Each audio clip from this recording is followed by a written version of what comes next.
Good morning everyone, কেমন আছো তোমরা সবাই? সুপর্ণা সিম্পল লাইফস্টাইলে তোমাদের সবাইকে জানাই ওয়েলকাম।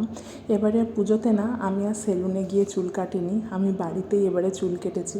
আসলে এখন ইউটিউবে এত নতুন নতুন সব চুল কাটার দেখাচ্ছে ভিডিও, তো সেখান থেকে একটু সাহস করে নিজের চুল তো ছোটো হোক বড় হোক আমি ঠিক সামলে নেবো, মানে ওই ভয়ে ভয়ে আর কি করিনি। আর নিজের চুল কী আর হবে, হয়তো ভালো কাটা হবে না, লাইফে প্রথমবার নিজের চুল নিজের রকম স্টাইল করে কেটেছি, এটাই ভেবে করেছি যে হয়তো ভালো হবে না বা হয়তো ছোট হয়ে যাবে, ব্যাস আর তো কিছু সেরকম হবে না। তো এই করে করেই ভয়ে ভয়ে চুলটা কেটেছি। কেমন হয়েছে জানিও। এটা আমি লেয়ার কাট দিয়েছি, মানে এমনি লেয়ার 2 থাক 3 থাক যে যেমন দেয়, আমি এটা 4-5 থাকে লেয়ার দিয়েছি। তো এরকম এসছে ফাইনাল কাটিংটা। তো কেমন লাগছে অতি অবশ্যই জানিও। চুলটা না এবারে কালো করে দেবো, হাইলাইট করেছিলাম, হাইলাইট করার পর না এরকম লাল লাল হয়ে রয়েছে, কিন্তু এবারে এটা ভাবছি পুরোপুরি হেনা করে এটাকে একদম কালো করে দেবো। আসলে কৌশিক বলেছিল এবারের পুজোতে ও আমাকে চুল কেটে দেবে সমান করে, কিন্তু আমার ঠিক না ভরসা হলো না যে সমান করে চুলটা কাটবোই, কীরম পারবে না পারবে, কারণ ও কোনো দিন কারোর চুল ওইভাবে কাটেনি, তো ওরও ফার্স্ট টাইম। তা বললাম ছাড়ো বাবা, ওর ওপরে ভরসা না করে নিজেই আগে করে নিই, নিজে আগে পারি, যদি না পারলে তখন তো ও আছেই ও ভরসা, কিন্তু আগে যতটা নিজে পারি যেরকমই হোক আগে দেখে দেখে করি। কিন্তু দেখলাম না অল ওভার আউটকামটা বেশ ভালোই এসেছে, আমার তো বেশ ভালো লাগছে। তোমাদের কেমন লাগছে আমাকে জানিও। প্রতিদিনের বাবার যেটুকু ওষুধ থাকে সেটুকু ওষুধ আমি রেডি করে দিই, কারণ একজনের হাতেই নেই, দায়িত্বগুলো থাকা খুব ভালো। আজকে আমি করব, কালকে কৌশিক করবে, এরকম করলে না গড়বড় হয়ে যায়। প্রত্যেক দিন না মানে একরকম ওষুধ থাকে না, আজকে একরকম থাকে তো কালকে আরেক রকম থাকে, তো এরকম করেই দেওয়া আর কি। ওর জন্যই আমি এখন এই দায়িত্বটা নিয়ে নিয়েছি, কারণ একজনের হাতে থাকলে না সে ঠিকঠাক জানবে যে আগের দিন কী দিয়েছি আর পরের দিন কী দিতে হবে। আর ওটা 2-3 জনের হাত ঘুরে গেলেই না তখন হয়ে যাবে মুশকিল, কারণ সে তো জানবে না যে আমি কী দিয়েছি, আবার আমি যখন পরের দিন করব আমি জানবো না যে সে আগের দিন কী ওষুধ দিয়েছে। তো এর জন্যই গড়বড় পেকে যায় বলেই আমি এখানে এই দায়িত্বটা নিয়ে নিয়েছি। তো প্রত্যেক দিন সকালবেলা কৌশিক বেরিয়ে যাওয়ার পরেই আমার দায়িত্ব থাকে যে বাবার যা ওষুধ সকাল আর দুপুর এরম খামের মধ্যে লেখা রয়েছে, কারণ ওষুধ যেহেতু মা খাওয়ায়, তো ওর জন্য মানে শাশুড়ি মা খাওয়ায়, তো ওর জন্য আর কি এখানে আমি সমস্ত কিছু ওষুধগুলো এখানে রেডি করে দিচ্ছি, দিয়ে এবারে আমার বাদবাকি যা কাজ সেইগুলো করব, কারণ এই ওষুধগুলো বাবা দুপুরবেলা লাঞ্চের পরে কিছুটা থাকে আর কিছুটা ডিনারের পরে থাকে, তো ওই জন্যই এখানে আগে ঝটপট করে রেডি করে দিয়েছি। আর কৌশিক বেরিয়ে গেছে অফিসের জন্য, যাই ওষুধগুলো এখন ওই ঘরে গিয়ে রেখে দিয়ে আসি।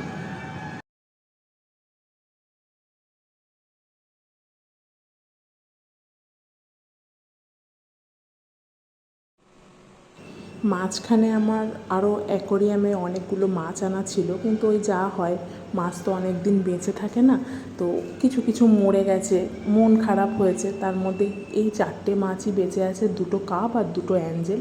আর এর মধ্যে একটা বড় অ্যাঞ্জেল আছে, যে অ্যাঞ্জেলটা সব সময় না ছোটো অ্যাঞ্জেলটাকে তাড়া করে বেড়ায়, সব সময় কামড়ে দেবে লেজের মধ্যে, ওকে তাড়া করবে, মানে ছোটোটাকে এই যে ছোটোটা এই যে যেখানে আমি করছি ছোটোটাকে কখনো থাকতে দেবে না। বড়টা বসে আছে ওই ফিল্টারের পেছনে, ও আসবে সেই ছোটোটাকে খালি কামড় দেবে। আর এই যে আওয়াজ করেছি যে খাওয়ার জন্য, দেখো না কাপগুলো কেমন ছপর ছপর করছে, মানে এই খাবার দেবে এই খাবার দেবে। হ্যাঁ, এরকম আওয়াজ করেই আমি দিই, তাতে ওরা না একটা ট্রেনিং হয়ে গেছে যেরকম আওয়াজ করলে মনে হয় আমাদেরকে খেতে দেবে, ওই জন্য ওরা তাড়াহুড়ো করে কেমন করছে, কিন্তু বড়টা আসছে না কেন কে জানে। যাই হোক ধীরে সুস্থে হয়তো এসে যাবে। তো ওদেরকে খেতে দিয়ে ওপরে আসলাম, দেখি ওপরে আজকে আমাদের ছাদে কাজ হচ্ছে ফ্ল্যাটের, কারণ এই অনেক দিন ধরে একটা সমস্যা চলছিল যে জামা কাপড় কী করে মেলবে, তো ওই টুকটাক এদিক ওদিক করে দড়ি টানিয়ে মেলা হচ্ছিল, কিন্তু এইবারে একদম মিস্ত্রি কাকুদের ডেকে এখানে সব কাজকর্ম করা হচ্ছে। এই যে এইভাবে আগে জামা কাপড় মেলা হতো, এই পাঁচিলের ওপর পাইপ দিয়ে বাঁশ দিয়ে এরম করে দেওয়া হতো, কিন্তু এখন পুরোপুরি যেরম ছাদে হয় না রেলিং লাগিয়ে তার উপরে তার লাগানোর ব্যবস্থা করা, সেই জিনিসগুলোই এখন করে দেওয়া হচ্ছে। আর এটা নিচে এক কাকিমার এরকম ম্যাট উনি ওপরে রেখে গেছে। আর আকাশে দেখছো সকাল থেকে রোদ ছিল, এখন হঠাৎ করে যেন কালো হয়ে আসছে, মানে এখন যখন তখন বৃষ্টি হচ্ছে, কখন বৃষ্টি হচ্ছে কখন রোদ হচ্ছে মানে বোঝাই যায় না। এই সকালবেলা ঠাটা পড়া রোদ ছিল আর এখন আবার এরম কালো করে এসছে। মা এখানে বাবাকে গেছে স্নান করাতে, আর আমি এদিকে ভাজি চিংড়ি মাছের বড়া। মা এখানে সমস্ত কিছু রেডি করে দিয়েছে। কুচো চিংড়ি যেগুলো হয় না একদম, মানে কী এরম বলবো, একদম ছোটো ছোটো যে চিংড়িগুলো হয় কুচো চিংড়ি, অনেকে বাটাও খায়, তো ওই চিংড়িগুলি এখানে বড়া করছি। তো মা এখানে ওই নুন, হলুদ, কাঁচা লঙ্কা, বেসন ছিল না বলে একটু ডাল চাল বেটে দিয়েছে। ভীষণ ভালো লাগছিল, কিন্তু আমি করতে করতে শ্বশুরমশাই শাশুড়িমাকেও কটা দিয়েছি, লালটুকেও কটা দিয়েছি। লালটু মানে আমি কৌশিকের কথা বলছি, কৌশিকের ডাক নাম হচ্ছে লালটু। তো ওকেও কটা দিয়েছি, আমিও একটা খেয়ে দেখলাম বেশ ভালো হয়েছে খেতে এখানে। তো এটা আমি টুকটুক করে ভেজে নিয়ে সবাই মিলে এবারে খেতে বসবো। মা স্নান করিয়ে বাবাকে খাই দেবে, তারপরে আমরা 3জন মিলে একসাথে খেতে বসে যাবো। জানি না ক্যামেরায় কতটা ধরা পড়ছে, কিন্তু বাইরে একদম পুরো কালো করে এসছে। ওই যে ফ্ল্যাটের পাশে আকাশটা দেখো, পুরো কালো একদম, মানে এই যে বৃষ্টিটা হলে একদম মুষলধারে নামবে বৃষ্টিটা। তো যাই হোক, বৃষ্টি হলে আর কিছু করার নেই, ওপরে যা জামা কাপড় ছিল সব নিয়ে চলে আসা হয়েছে। এবার টুকটুক করে মেয়েগুলো করে ফেলি।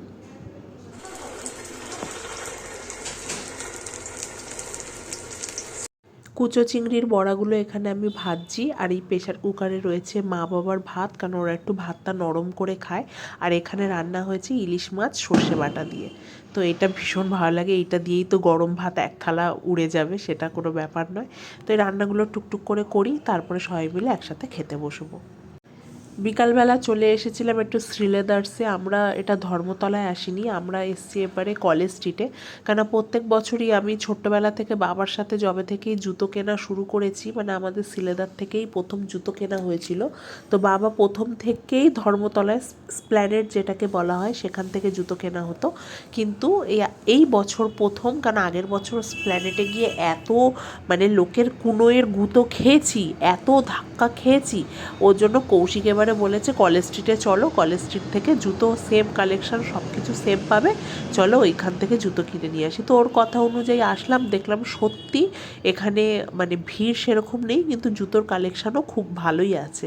অ্যাকচুয়ালি কী হয়, ধর্মতলায় যে জুতোর সিলেদারের যে দোকানটা রয়েছে, ওখানে একই জুতো মানে 2-3 জায়গায় রিপিটেশন করা, কাউন্টারগুলো তো অনেক বড় বড় রিপিটেশন করা। এখানে কাউন্টার খুব বড় না, বাট ঠিক আছে, জুতো যা কালেকশান আছে মোটামুটি পছন্দ হয়ে যাবে। তো এখান থেকে এখন কিছু জুতো পছন্দ করব।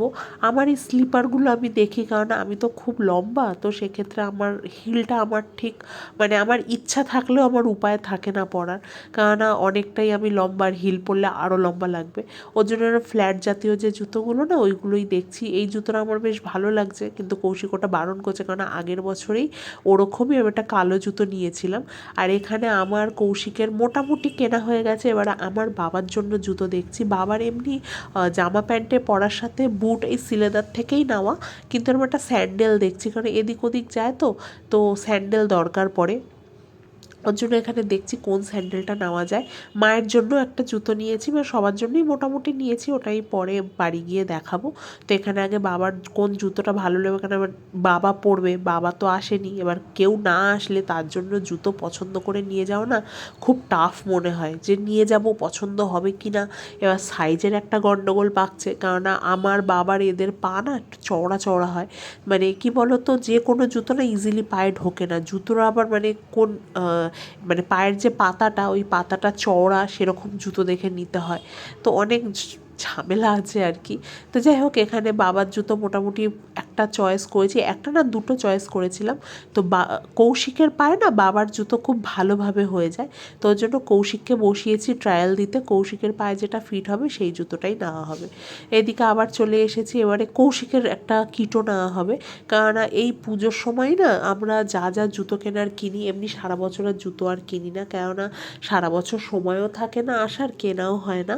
এই পুজোর সময় আমাদের সময় হয় যে যার যার জুতো লাগবে, একটা হোক, দুটো হোক, তিনটে হোক, যার যেরকম নেসেসারি সেরকম সে জুতো কিনে নেবে। এখানে কিটো ঠিক আমার খুব একটা পছন্দ হচ্ছে না, কিন্তু এখান থেকেই নিতে হবে, নইলে আবার সেই ধর্মতলায় যাব। এই কিটোটা বেশ আমার একটু পছন্দ হয়েছে, এটা কৌশিকেরও পছন্দ হয়েছে, লাস্ট অবধি এটাই ফাইনাল করা হবে। তো আর কোনো কিটো সেইভাবে পছন্দ হচ্ছে না, তো দেখা যাক কোনটা নেওয়া যায়। তো এখানে কী বলতো, ছেলেদের কিটোর কালেকশানটা না একটু কম, মানে মেয়েদের যেমন কালেকশান আছে, ছেলেদের কালেকশানটা আমার মনে হলো একটু কম, কারণ কাউন্টারগুলো তো একটু ছোটো। তো যাই হোক, এখান থেকেই যে কোনো একটা জুতো পছন্দ করে এবার নিয়ে নেওয়া হবে। তো এই জুতোটাই এখন সাইজ বার করতে বলা হচ্ছে, দেখা যাক ওর সাইজে পাওয়া যায় কি না, হলে এই জুতোটা নিয়ে এবার এখান থেকে বেরিয়ে পড়বো। আর আরও একটা আছে, ওর অফিস যাওয়ার যে শ্যুগুলো, মানে যে বুট জুতোগুলো হয়, ওটাও একটা নেওয়া হবে।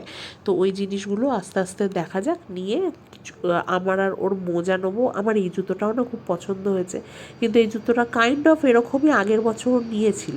আর এই যে এখান থেকে এবারে বুট দেখা হবে, ওই কিটোটা এখানে ট্রাই করছে, নিয়ে তারপরে ওইদিকে বুট সেকশানে যাব। এই যে বললাম না এই জুতোটাই সিলেক্ট করা হয়েছে, তো এটাই এখন নেব, আর ওইদিকে নিয়ে তারপরে বুট সেকশানে যাব।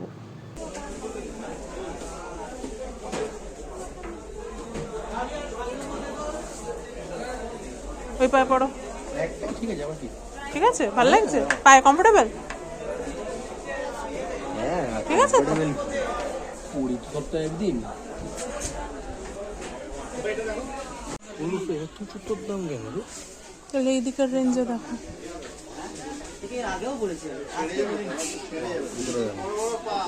ভাল লাগছে। কত দাম এটা? 699। দেখতে পারো, দেখতে পারো, দেখো। বাবা মায়ের জামা কাপড়গুলো এবারে দিয়ে দেবো, কেননা এদিকে অনেকটাই লেট হয়ে গেছে এবারে। তো যাই হোক, এইখানেই প্যান্টটা বাবাকে দেওয়া হয়েছে, তার সাথে জামা। আর এখানে আমিও একটা শাড়ি কিনেছি, আর মায়ের জন্য যে শাড়িটা নিয়ে এসেছি সেটাও দেখাবো। এই যে এটা হচ্ছে মায়ের শাড়ি, এবারে মাকে এরকম কালারের দিয়েছি। মা খালি বলে আমার বয়স হয়ে গেছে, হ্যাঁ বেশি রংচঙে শাড়ি আমাকে দিবি না, তো ওর জন্যই মাকে এবারে এরকম একটা হালকা কালারের ওপরে দিয়েছি।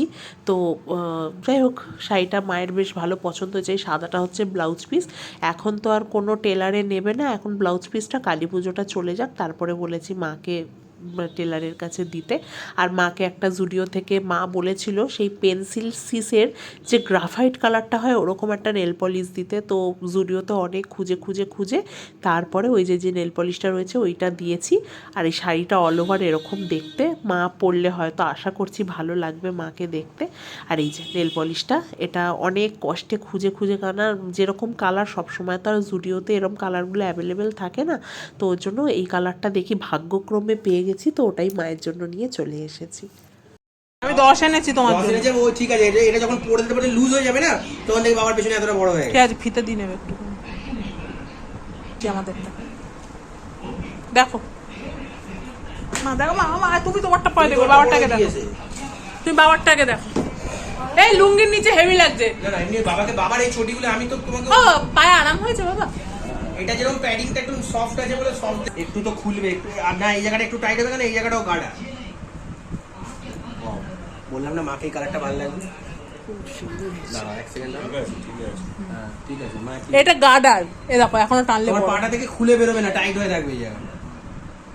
নো দুজন মিলে একজন নাইটির নিচে একজন লুঙ্গির নিচে পড়ে দেখো হেঁটে আসো কেমন লাগছে। ওই বাবা চলেই গেছে ওইখানে। কমফোর্টেবল লাগছে দেখো। মা তুমি একবার র্যাম্প শো করে আসো, বাবা সরে আসো। আসলে সাইজ দুজনেরই জানতাম, কিন্তু যাই যেটা বললাম যে পরে দেখে আসা একরকম, কারণ সিলেদার তো আর ফেরত নেয় না, কারণ আমি কোনোদিন ফেরত দিইনি, তো কেমন হবে না হবে জানি না, তো ওর জন্যই আর কি ভয় ভয় কিনেছি, তো ওর জন্যই ওদের দুজনকে একবার পরিয়ে দেখিয়ে নিলাম। আর এখানে আমি বসে গেছি এখন ময়দা মাখতে, কারণ আমরা আসবো বলে মা চিকেন কষা করে রেখেছিল, তাই মাকে বললাম তুমি ছেড়ে দাও, হাত ব্যথা আছে এখন, তোমাকে ময়দা মাখতে হবে না, আমি মেখে পরোটা করে দিচ্ছি। তো আমি এখানে সেই এখন মাখতে বসেছি, মেখে পরোটা করে দিয়ে ওদের জন্য রাত্রিরে একেবারে ডিনারটা রেডি করে দিয়ে তারপরে আমরা খেয়ে দিয়ে একেবারে বেরিয়ে যাব। একটা কথা বলে না যে মাদের যতই শরীর খারাপ হোক, কিন্তু মারা সেটাকে নিজেদের শরীর খারাপ মনে করে না। ওনার বাঁ হাতে ব্যথা, কিন্তু আমি ওই যেহেতু পরোটা করতে গেছি, উনি আমার পেছন পেছন ছুটেছে যে ছোটো মেয়েটা একা পারবে না, আমি গিয়ে একটু হেল্প করি, তো বেললে ওনার হাতে যেহেতু লাগবে, কোনো মতে শুনলো না, উনি করবেই। তাই ঠিক আছে তুমি তাহলে দাঁড়িয়ে দাঁড়িয়ে ভাজো, ভাজাটা তো এক হাতে, তুমি ভাজো, আমি তাহলে বেলে দিচ্ছি। মা আমাদের মা এমনই, কি বলো তো, যতই কষ্ট হোক, আমার মা বলে কথা না, সবার মাই যতই কষ্ট হোক, কিন্তু এদের সেই কষ্টটা ওরা ছেলেমেয়ের কাছে প্রকাশ করে না, খালি দেখায় যে আমরা সব পারবো, তোরা বস আমরা পারবো। তো যাই হোক, খাওয়া দাওয়া করে বেরিয়ে গেছি, এইবারে বাড়ি চলে যাচ্ছি, টোটো বুক করে নিয়েছি। বাড়িতে ঢুকেই দেখি একটা পার্সেল এসেছিলো সন্ধেবেলায়, আমরা যেহেতু ছিলাম না, তো মা এখানে নিয়ে নিয়েছে পার্সেলটা।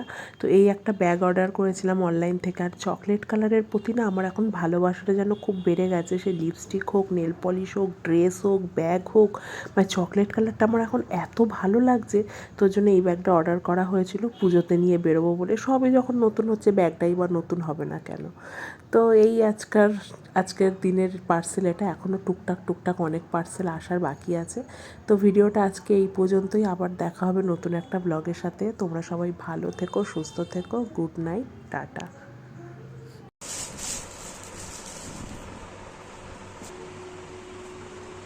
খুব সুন্দর এসেছে রে ব্যাগটা।